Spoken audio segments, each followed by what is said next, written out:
La police suit la piste du père de la famille nantaise disparu depuis début avril. Derniers indices, sa voiture retrouvée dans le Var et une trace de carte bancaire dans le même département. Hier, les corps des 4 enfants et de la mère ont été découverts dans le jardin de leur maison. Plusieurs éléments font penser à un scénario préparé à l'avance, le bail résilié et des lettres prévenant école et amis du départ de la famille. Peut-être un pas vers l'exploitation des huiles et gaz de schiste en France. Dans un rapport remis au gouvernement, des experts se disent favorables à des travaux de recherche et aux tests d'exploration, mais sous un contrôle très strict. En attendant, les permis accordés ces dernières années avec les technologies actuelles ont été suspendus, sous la pression notamment des écologistes.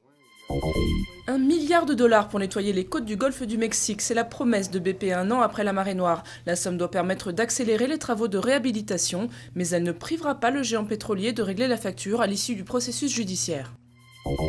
Loin des bancs de l'église et des tenues bigotes, les motards chrétiens de Rio célèbrent à leur manière la semaine sainte précédant Pâques. Pas d'autel ou de prie-dieu en vue, ici on pratique sa religion au grand air et au son des moteurs. Les églises disent toujours qu'elles aiment tout le monde, mais elles ont beaucoup de préjugés. Elles n'aiment pas les gens qui s'habillent en noir. Pour elles, ceux qui aiment le rock'n'roll sont comme le diable.